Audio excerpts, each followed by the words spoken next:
नमस्कार मैत्रिणी, आज आपण पाहणार आहोत केळाचे चिप्स, अगदी केरला बेकरी स्टाईल. त्याच्यासाठी आपल्याला लागणार आहे ही केळी. ही तुमच्याजवळ नियरेस्ट शॉप असेल केरला शॉप, तर तिथे तुम्हाला अगदी सहज उपलब्ध होतील. आता ही केळी मी 40 रुपयाची 3 घेतलेली आहेत. या केळीचं नाव आहे महेंद्र केळी आणि याच केळीपासून फक्त चिप्स तयार होतात. आपण जी गावाकडे आपल्या शेतामध्ये होतात ती केळी, त्या केळ्यांनी पण मी सुद्धा करून बघितली आहे, पण त्या केळ्यांनी जसे व्यवस्थित होतात बाहेरच्या सारखे तसे होत नाहीत. त्याच्यामुळे तुम्हाला चिप्ससाठी फक्त हीच केळी घ्यायची आहेत. आता या केळीपासून आपण 2 प्रकारचे चिप्स पाहणार आहोत. चला तर मग रेसिपीला सुरुवात करूयात. आधी आपण केळी कट करून घेऊयात. पुढचा आणि मागचा भाग आधी तुम्हाला कट करून घ्यायचा आहे अशा प्रकारे. आता याला आपल्याला कट्स द्यायचे अगदी हलक्या हाताने, फक्त वरतीच. सगळीकडे आपण चाकूच्या सहाय्याने आधी जिथे शिरा असतात तिथे उभे कट्स देऊन घेणार आहोत. या अशा प्रकारे अगदी 4-5 बाजूने कट्स देऊया आणि ही केळी अशी सहज दिसतात. बघू शकता.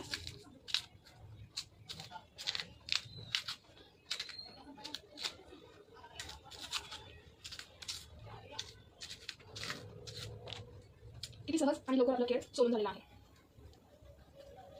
आता अशाच प्रकारे आपण बाकीची केळी सुद्धा सोलून घेऊयात.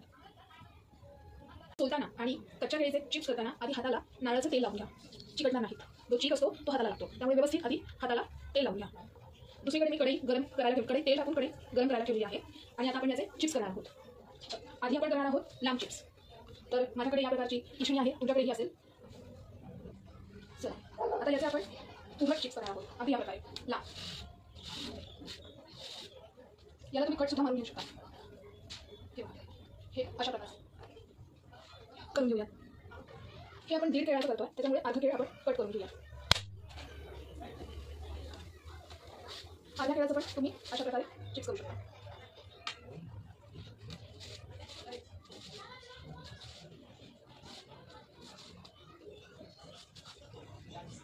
लांब केळाचे चिप्स तयार करून झाले.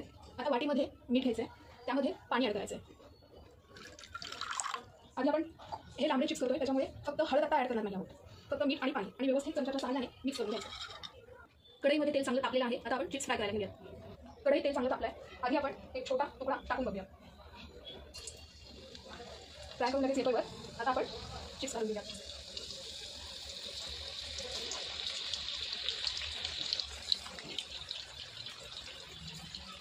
दोन बॅचमध्ये आपण फ्राय करणार आहोत. तेलात मावतील तेवढे चिप्स फ्राय करूया. गॅस थोडा मिडियम ठेवलेला आहे. मग आता कडक व्हायला सुरुवात झाली. आता या स्टेजला आपण घालणार आहोत मिठाचं पाणी. मिठाचं पाणी घालत असताना थोडं लांब करा.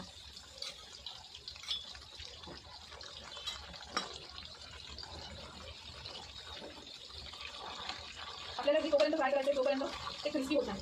आणि महत्त्वाची टिप म्हणजे ही केळी सोडल्यानंतर पाण्यामध्ये भिजत ठेवायची किंवा ती पाण्याने धुवून घ्यायची अजिबातच गरज नाही. चिप्स फ्राय होत आहे तोपर्यंत आपण एक चाळीमध्ये टिश्यू पेपर घ्या आणि तो ठेवून घ्या.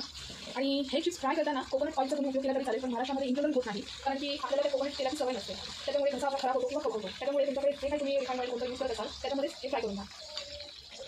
गॅसची आवाज आता मोठी केली आहे. बबल शांत झाल्यानंतर आपण ते हलवून बघणार आहोत. छान क्रिस्पी झालेला आहे. कलर सुद्धा चेंज झालेला आहे. आपण हळद सुद्धा टाकलेली नाही याच्यामध्ये, पण कलर बघायला सुरू झालेला.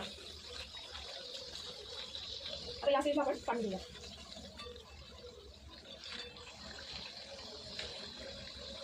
आवाज ऐकला?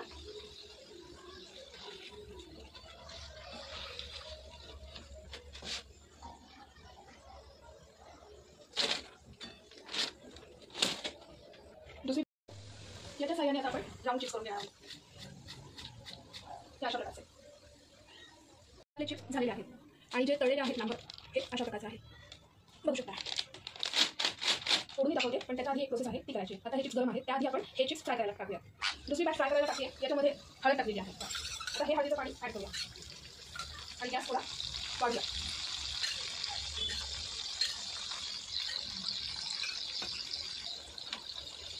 आता हे होत आहे. नेक्स्ट प्रोसेस बघूया. आधीच आपण लांबट फ्राय केलेले चिप्स एक मोठ्या घमेल्यामध्ये किंवा कसं भांड्यामध्ये आधी टाकून घेऊया. क्रिस्पी किती झाले बघा. मीठही व्यवस्थित टाकलेलं आहे.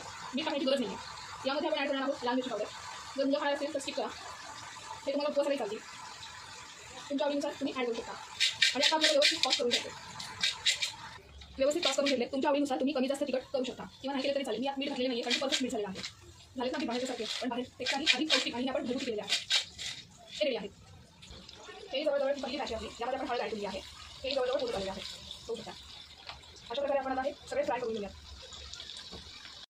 बघू शकता किती सुंदर झालेले आहेत आणि कुरकुरीत. अगदी 40 रुपयाची केळी आणलेली आहेत, घरगुती साहित्यापासून बाकी झालेलं आहे, तेल आणि तुमची मेहनत, एवढ्या गोष्टी लागतील. त्याच्यामध्ये हे एअरटाईट डब्यामध्ये बंद करून ठेवा, 1 महिनाभर तरी व्यवस्थित चांगले राहतील, 1-2 महिने. रेसिपी आवडली असेल तर नक्की लाईक करा आणि सबस्क्राईब करायला विसरू नका. धन्यवाद. भेटूया नेक्स्ट रेसिपीमध्ये. Till then bye bye.